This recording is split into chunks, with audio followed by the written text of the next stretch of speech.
Never had you on the show, have we?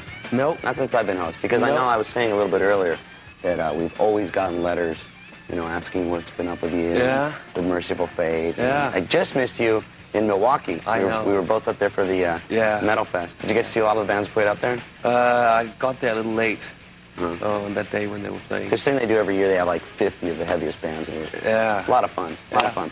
So tell me what's up with you right now. We've got Merciful Fate record. Yeah, In the Shadows, Merciful Fate reunited. 4 out of the 5 original members are in there, and we really feel... You have a new drummer now, right?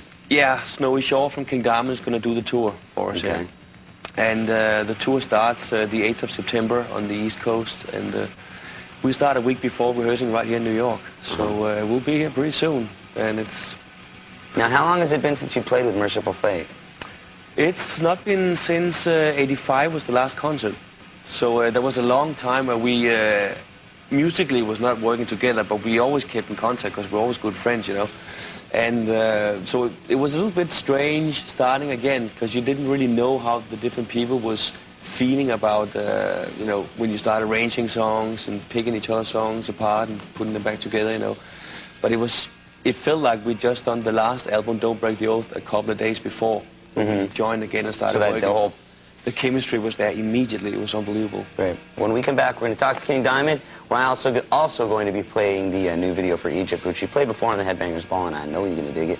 So stick around. More Headbangers Ball with King Diamond.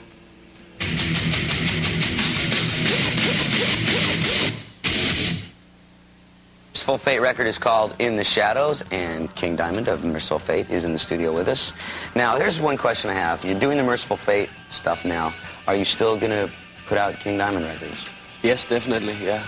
We, Angela Rock and myself have written 11 songs for the next King Diamond album. They're arranged, they're ready to be recorded. Our lawyer, who's from New York here, is going to start shopping a major deal for King Diamond while we're touring Merciful Fate now. So hopefully we'll be able to get that deal before we finish touring this Merciful Fate album.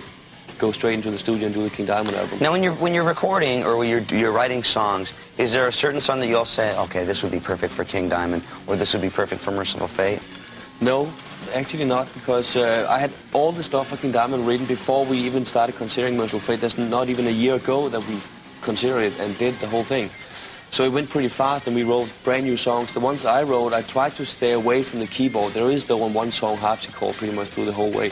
But otherwise, I stay away from that because Merciful Fate is more guitar-oriented, more straightforward power. But King Diamond uses any kind of instrument that will emphasize a certain mood. Plus, lyrical-wise, King Diamond is more like storytelling, concept albums. Merciful Fate is individual songs. The makeup is going to be different. The live show is going to look different productions completely because... well, they are different and they should be different. And there's a lot of different songwriters involved too. In Merciful Fate, I only write 40% of the music.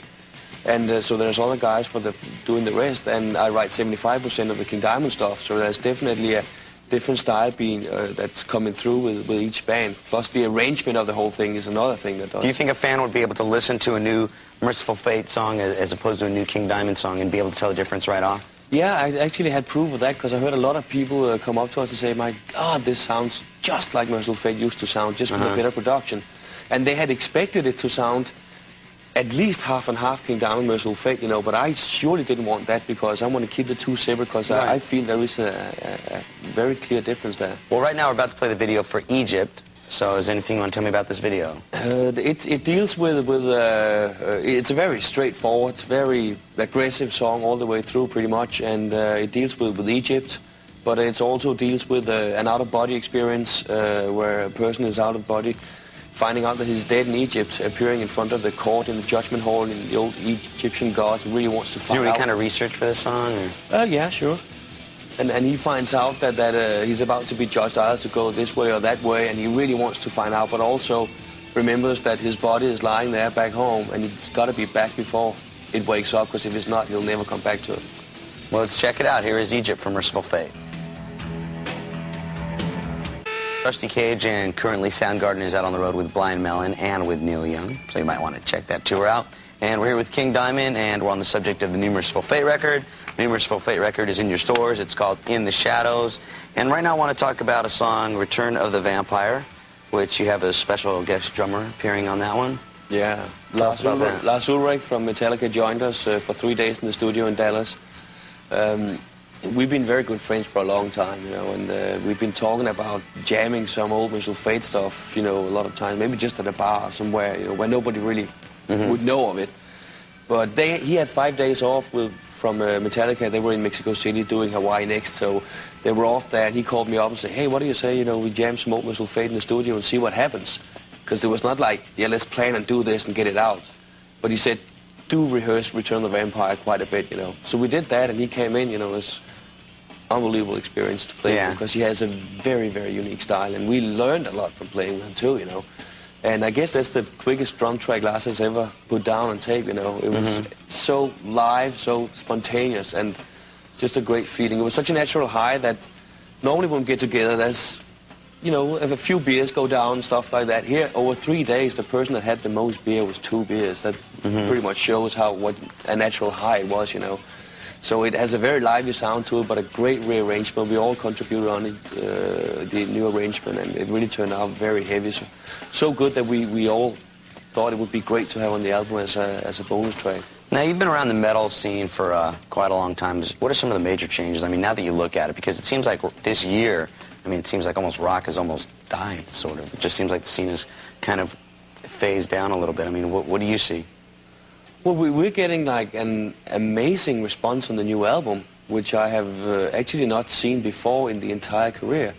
When it comes to the radio airplay we're getting on this album, it's like... Yeah, I'm hearing the song Egypt on the radio a lot. I'd never, you know, foreseen that, or things are really happening. There's a real buzz going on around this tour, you know, where Flotsam and Jetsam is going to be one of the openers, Anna Crucis is going to do some of the first gigs, and Cathedral is joining on the rest. It's going to be a very strong package going out there, and we just can't wait. Plus, we've been away for a while now, since we had the transition from changing record labels and all this stuff, you know, and now being able to do both King Diamond and Merciful Fate contractually, the whole thing is ideal for things. We've been away, so it's good to feel how much you've been missed by the fans out there, and that they're really ready for something of this kind of stuff now.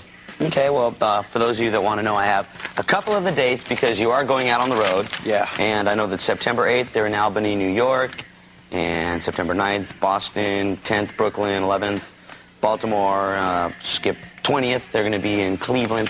Tell me about Halloween. What do you have planned? Because you can imagine this would be a sick show to see on Halloween night.